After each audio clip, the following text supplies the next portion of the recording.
সম্মানিত সভাপতি উপস্থিত আছেন বাংলাদেশ জাতীয়তাবাদী দলের টাঙ্গাইল নাগরপুর বেলদুয়ারের যাকে ধানের শীষের কান্ডারি হিসেবে দায়িত্ব দিয়েছে নাগরপুর বেলদুয়ারের গণমানুষের নেতা প্রধান অতিথি হিসেবে আছেন জনাব রবিউল লাবলু সাহেব। উপস্থিত আছেন থানা বিএনপির নেতৃবৃন্দ সহ বিভিন্ন অঙ্গ সংগঠনের নেতৃবৃন্দ। উপস্থিত আছেন বিভিন্ন এলাকা থেকে আগত মুসল্লিগণ, পাশে মা বোনেরা, সবাইকে আমার সালাম ও শুভেচ্ছা জানাচ্ছি। আজকে এখানে আসলে আলোচনা অতটা কিছু নাই। আমার নেতা উনিও বলবেন যে আলোচনা করে আপনাদের এই বিরক্তি করবে এরকম কোনো কাজ সে করে না।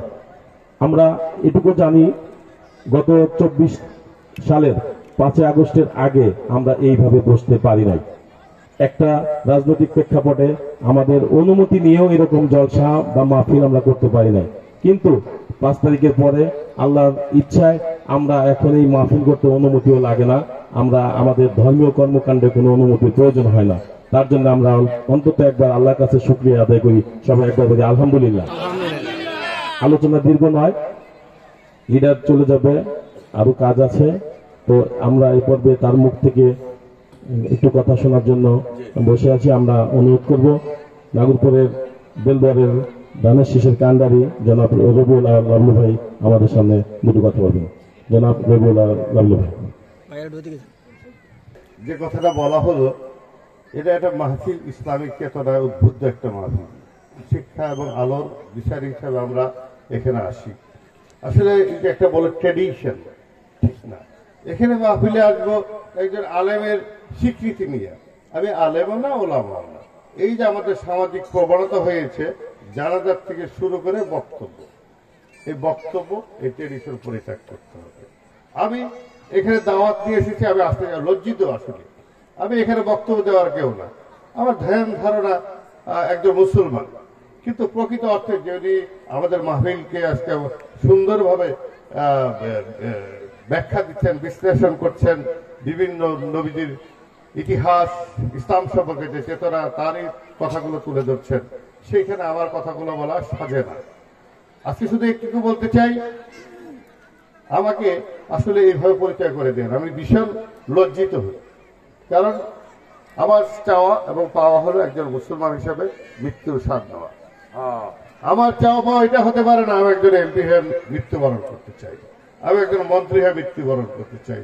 আমি একজন মুসলমান, মুসলমানের একত্ববাদে বিশ্বাস হয়ে নবীদের সুন্নাহর আলোকে জীবনকে পরিচালিত করা এবং নিজের আত্মার স্বীকৃতি, সেটা ইসলামী চেতনায় উদ্বুদ্ধ হয়ে জীবনকে নতুন ভাবে আলোর দিশারিতে পরিণত করা। তো যাই হোক, আমি শুধু একটা কথা বলতে চাই, সেটা হলো আজকে মেয়েদের উপলক্ষে আমাদের নারী জগৎ, সেই সম্পর্কে কিছু একটা বলতে চাই। আজকে পর্দা, নামাজ, সালাত সম্পর্কে, যেটা সালাতের কাজা আছে, সালাত কাজা আছে, কিন্তু সেটা ওজর ভিত্তিক। আপনি ইচ্ছাকৃত ভাবে কোন সালাত কাজা করবেন, এই ধ্যান ধারণা নিয়ে আপনাদের সালাত কাজা সম্পন্ন হবে না। ঠিক তদ্রুপ ভাবে আরেকটা বিশেষত্ব, আমাদের ঘরে মহিলা আছে, বোন আছে, ভাই আছে, বোন আছে, সবার কাছে আমি বিনীত অনুরোধ করব, পর্দার কাজা নাই, পর্দার কিন্তু কাজা নাই ভাই। সালাতের কাজা ওজর ভিত্তিক, কিন্তু আপনার পর্দার কাজা নাই। আমরা যখন একটা নারী মৃত্যুবরণ করে তাকে পর্দা দিয়ে সাজায়, গোসল করাই, কোনো কিছু সামগ্রিক ভাবে তাকে পর্দার মধ্যে নিয়ে যায়, কিন্তু জীবিত অবস্থায় তাকে পর্দার মধ্যে আমরা রাখতে চাই না বা রাখি না, রাখতে পারি। তাই আমরা মা বোনদের ক্ষেত্রে, আপনারা যারা এখানে আছেন, সবার ঘরে ঘরে এই বার্তাটা পৌঁছে দেবেন, নারীদেরকে পর্দায় সমন্বিত রাখা, নিজেকে সারা শরীর, দেহ, সমস্ত কিছু কভার করে রাখা, পোশাক দ্বারা আবৃত করে রাখা। তাই আমি আমাদের নেতৃবৃন্দ যারা আছেন তাদেরকে বলবো, এইভাবে আমাকে লজ্জা দেওয়ার অবকাশ নেই। রাজনীতি প্রচার করা, সমৃদ্ধকরণ, এটা হতে পারে না। রাজনীতিকে রাজনীতির ক্ষেত্রে নিয়ে যান, ইমান, ইসলাম, আকীদার ক্ষেত্রে ইসলামকে সাহায্য করে, সহযোগিতা করে।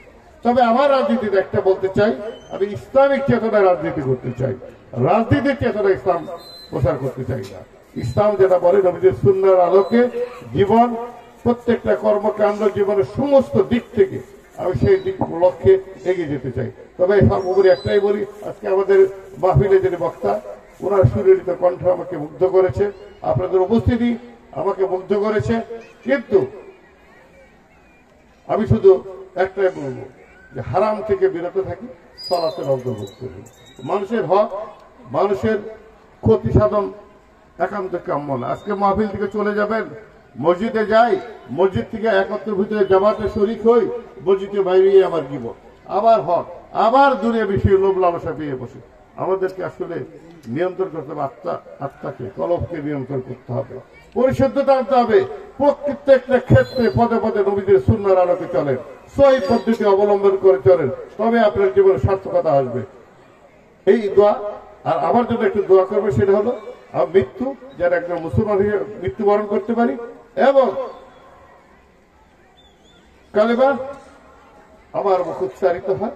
মানুষের কাছে জীবিত অবস্থায় যদি অন্যায় করে থাকি আমি ক্ষমা চাই, মানুষের কাছে জীবিত অবস্থায়, মৃত অবস্থায় আমি দেখবো না, জানবো না, কিন্তু আমার জন্য দোয়া করবে আমি যেন সেই মৃত্যুর সাথে পাই, যেন ইমান এবং কালিমার তাইবার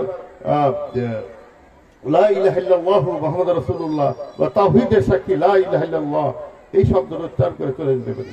আপনাদের আমার জন্য দোয়া করবেন, এইটাই। সর্বোপরি সবাই ভালো থাকেন।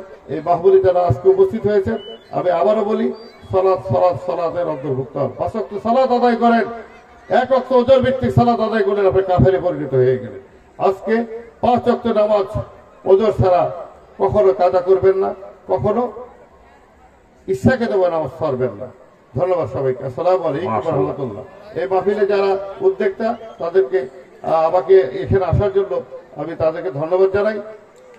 আমি ধন্যবাদ জানাই আপনাদেরকে যারা আমার কথা শুনেছেন। আমি বিরক্ত বোধ করছি, আমি লজ্জিত হচ্ছি যে আসলেই এটা মাহফিল, সেখানে রাজনৈতিক চর্চা, এই দুনিয়াবি ফয়সালার কথা, রাজনীতির প্রেক্ষাপটে। রাজনীতি খারাপ না ভাই, কিন্তু রাজনীতিকে আমরা নোংরা করি। একটা লোক গোষ্ঠী আমরা ব্যক্তিত্ব নষ্ট করি। রাজনীতি ভালো, ইসলামিক চেতনা ভালো, সবকিছুই ভালো, ব্যক্তি সত্তা ভালো থাকতে হবে। নিজের উপলব্ধিতে, আত্মশুদ্ধিতার মাধ্যমে সমস্ত কিছু সম্পাদন করেন, ভালো থাকবেন, ঘর পরিবার সমস্ত কিছু সুন্দর হবে। আসসালামু আলাইকুম ওয়া রাহমাতুল্লাহ। অনেক কথা বলে ফেললাম, সময় নিয়ে ফেললাম। আপনারা আমার জন্য দোয়া করবেন, একটি যেন ইসলামে অন্তর্ভুক্ত একজন মুসলমান হয়ে যেন পবিত্রতার সাথে মৃত্যু স্বাদ গ্রহণ করতে পারি। ধন্যবাদ সবাইকে। আসসালামু আলাইকুম ওয়া রাহমাতুল্লাহ।